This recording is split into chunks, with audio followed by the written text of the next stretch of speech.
Bab 139, itu istri saya. Bunda. Panggilan lemah Vio menyambut Riana saat memasuki rumah Iren.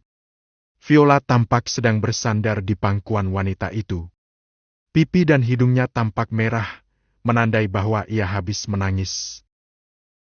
Sini sama Bunda. Riana meraih tubuh kecil itu dan mendudukkan di pangkuannya.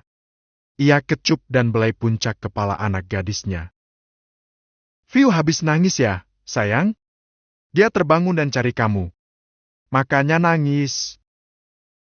Ucap Iren. Tangannya terulur mengusap punggung gadis kecil itu. Bunda perginya cuma sebentar, sayang. Bunda habis beli obat buat Vio. Gadis kecil itu hanya bersandar di dada bundanya. Sementara Riana menatap Iren dengan senyum tipis. Terima kasih, Ren. Maaf sudah merepotkan kamu lagi. Gak apa-apa, Riana. Aku cuma bisa bantu ini. Jadi gimana? Kamu dapat pinjamannya? Tanya Iren, membuat raut wajah Riana berubah sendu. Ia menggelengkan kepala pelan. Gak dapat. Bu Anggi gak mau kasih. Iren menatap Iba. Ketika anak sakit, disitulah ketangguhan seorang ibu diuji. Tanpa kata wanita itu langsung beranjak menuju kamar dan keluar dalam hitungan menit. Kemudian ia geser sebuah cincin emas ke hadapan Riana. Itu cincin nikah aku. Kamu jual aja buat biaya ke dokter. Riana melukis senyum di sudut bibirnya. Ujung matanya mulai basah. Setidaknya dalam keadaan sulit, ada Iren yang selalu membantunya, meskipun ia sendiri hidup dalam keterbatasan. Terima kasih, Ren. Tapi nggak usah. Cincin itu pasti sangat berharga untuk kamu. Lagi pula, aku sudah beli obat penurun panas. Kok? Dengan izin Allah, Vio akan membaik setelah minum obat ini. Kamu yakin? Udah jual itu aja, Riana. Aku benar-benar ikhlas bantu kamu. Namun, Riana kembali menolak. Jangan, Ren. Itu buat pegangan kamu aja. Kita nggak tahu besok-besok ada apa. Ia memberikan kembali cincin emas itu ke tangan Iren. Ya sudah aku simpan. Tapi kalau kamu butuh untuk berobat Vio, jangan sungkan, ya. Sekali lagi terima kasih, Ren. Hampir 30 menit Galih memantau rumah sederhana itu. Ia menduga bahwa saat ini Riana sudah beristirahat. Sebenarnya ia ingin sekali mengetuk pintu rumah itu. Memohon maaf kepada sang istri dan membangun kembali hubungan mereka yang sudah lama rusak. Namun, semua itu tidak semudah membalikkan telapak tangan. Minta maaf saja tidak akan cukup untuk menghapus luka yang pernah ia torehkan. Setidaknya, sekarang Galih sudah tahu di mana Riana tinggal. Ia akan memantau sambil mencari cara untuk bisa bertemu langsung. Galih merogoh saku celana dan mengeluarkan dompet miliknya. Kemudian mengeluarkan lembaran uang dan menghitung jumlahnya. Ya ampun, cuma segini. Ia menghela napas kasar. Sedikit menyesal karena jarang menyimpan uang tunai di dompet. Ia lebih banyak menggunakan kartu untuk berbelanja apapun. Sambil celingukan ke kanan dan kiri, ia melangkah perlahan demi memastikan tidak ada siapapun yang melihatnya.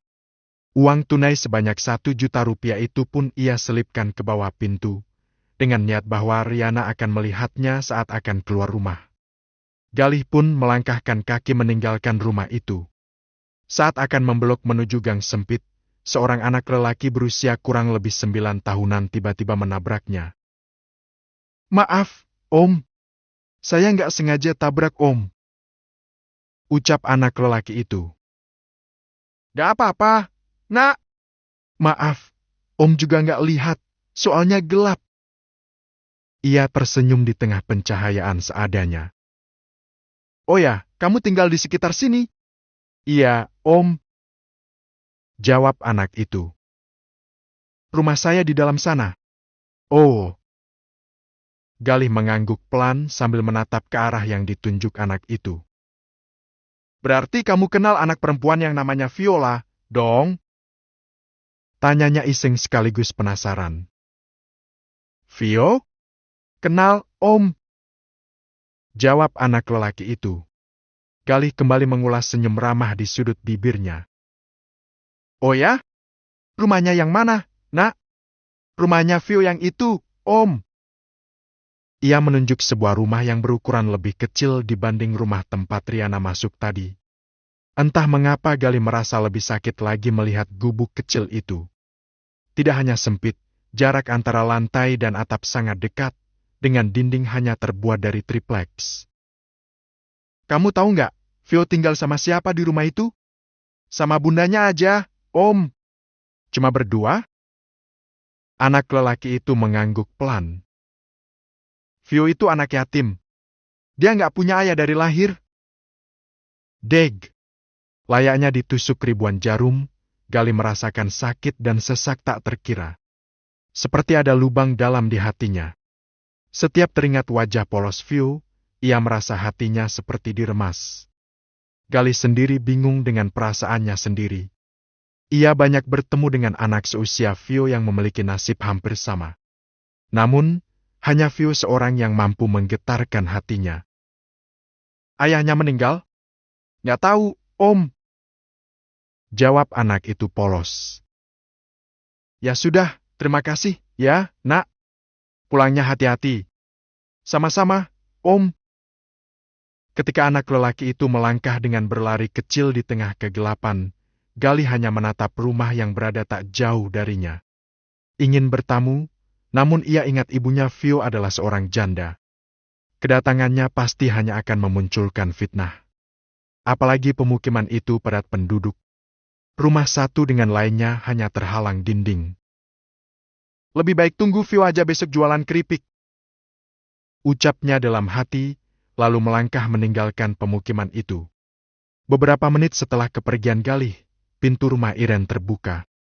Riana tampak keluar dari sana dengan menggendong Vio. Terima kasih sekali lagi, Ren. Aku pulang dulu. Sama-sama, Riana. Vio cepat sembuh ya, sayang. Supaya besok bisa main lagi sama Kak Raffi. Dalam pelukan sang bunda, Vio hanya mengangguk. Ia lambaikan tangannya ke arah Raffi, sedangkan Riana segera melangkah menuju rumahnya, yang hanya berjarak beberapa rumah dari sana. Iren hanya menatap kepergian Riana dengan iba. Ia kagum dengan sosok Riana yang begitu kuat membesarkan anaknya seorang diri, tanpa suami dan tanpa keluarga lain. Ketika hendak menutup pintu, kedua mata wanita itu tertuju pada lantai. Kedua alisnya saling bertaut mendapati beberapa lembaran uang yang terselip di bawah pintu. Saking terkejutnya, ia sampai gemetar. Uang siapa ini? Ia membungkukkan badan memungut lembaran uang, lalu menatap ke kanan dan kiri. Tetapi, tak ada siapapun di sana. Menghadap kiblat, Galih duduk bersimpuh di atas sajadah. Ribuan doa ia kirimkan kepada Sang Pencipta, dengan harapan setiap doa itu mampu untuk melindungi belahan jiwanya yang pernah hilang. Ada ribuan rasa syukur yang tak dapat ia ungkapkan dengan kata. Menemukan Riana hari ini seperti menemukan berlian yang terpendam di dasar samudra. Selesai dengan ibadahnya, Galih meraih bingkai foto dan menatapnya lekat-lekat. Riana tampak begitu cantik dengan gamis putih dan hijab. Foto itu diambil saat mereka menjalani sesi foto prewedding beberapa tahun lalu. Ujung jari telunjuk Galih mengusap permukaan kaca. Ada senyum tipis di sudut bibirnya, tetapi bola matanya tergenang cairan bening. Galih masih larut dalam lamunan ketika mendengar suara bel berbunyi. Lelaki itu segera beranjak membuka pintu. Spontan saja keningnya berkerut saat menyadari siapa yang sedang berdiri di ambang pintu dengan senyuman lebar. Tetapi kemudian ia membuang pandangan saat melihat tubuh semampai dengan pakaian ketat. Selamat malam, Pak Galih. Sapa Anggi. Untuk sesaat wanita itu menatap dengan penuh kekaguman, bahkan tak sanggup lagi mengerjapkan mata. Sang bos terlihat begitu sempurna dalam balutan baju koko, sarung dan peci, membuat jiwanya serasa melayang. Siapa yang tidak akan terpesona dengan sosok Galih? Tidak hanya muda dan mapan, ia juga soleh. Wanita yang mendapatkannya pasti sangat beruntung. Malam, jawabnya singkat. Kamu tahu dari mana saya tinggal di sini? Dari staf, Pak. Saya ke sini untuk membawakan laporan yang tadi Bapak minta. Sekalian saya bawakan cake terenak yang ada di kota ini. Ia memamerkan senyum indahnya. Terima kasih. Galih meraih sebuah map dan juga kotak kue pemberian Anggi. Namun, ia tak bergeser dari tempatnya berdiri dan tak pula menawarkan kepada sang wanita untuk masuk. Sekalian saya juga mau membicarakan sesuatu, Pak. Tambah Anggi, bermaksud agar sang bos mengajaknya berbicara di dalam. Soal apa? Ini tentang proyek kita. Saya ada sesuatu yang perlu didiskusikan. Kalau soal itu, kita bisa bicarakan besok di kantor. Maaf, saya sedang sendirian di sini dan saya tidak bisa mempersilahkan kamu untuk masuk. Tidak baik laki-laki dan perempuan yang bukan mahram berada dalam satu ruangan tertutup. Detik itu juga seluruh tubuh Anggi terasa meremang. Wajahnya yang berseri-seri mendadak pucat. Sulit memang menembus benteng kokoh yang dibangun bosnya itu. Padahal ia sudah menghabiskan waktu berjam-jam untuk berdandan cantik dan memakai pakaian terbaiknya. Tapi, Pak, apa kurang jelas ucapan saya tadi? Imbuh Galih, kembali memasang wajah datar. Baik, Pak. Saya mengerti. Maaf, kalau kedatangan saya mengganggu. Ada nada kecewa dalam setiap kata yang terucap. Kalau begitu saya permisi dulu. Silakan. Terima kasih sekali lagi untuk bantuan kamu. Anggi hanya tersenyum kecut, kecewa dan marah, sebab semua usaha yang ia lakukan harus berakhir sia-sia. Padahal menurutnya, dari segi fisik dirinya sangat cantik. Lelaki manapun akan sulit lepas dari pesonanya. Tetapi, lelaki satu ini bahkan tak memandangnya sedikit pun. Sama-sama, Pak. Baru saja Anggi akan melangkah, namun seketika pandangannya terpaku pada sebuah foto yang bertengger di atas meja. Ia menatap foto itu dengan teliti, yang kemudian membuatnya begitu terpaku dan gemetar. Foto wanita yang terbingkai indah itu, bagaimana mungkin ia tak mengenali? Meskipun penampilannya sangat jauh berbeda, namun Anggi hafal betul bentuk wajahnya. Ada banyak pertanyaan yang bermunculan dalam benaknya, apakah hanya kebetulan mirip? Ada apa lagi? Tanya Galih, menatap wanita itu sedikit heran. Pandangannya pun mengikuti ke arah yang ditatap Anggi. Ada tanda tanya dalam hati Galih, mengapa Anggi menatap foto Riana seperti itu? Itu foto istri saya. Kenapa kamu melihatnya seperti itu? Apa kamu kenal? Bersambung.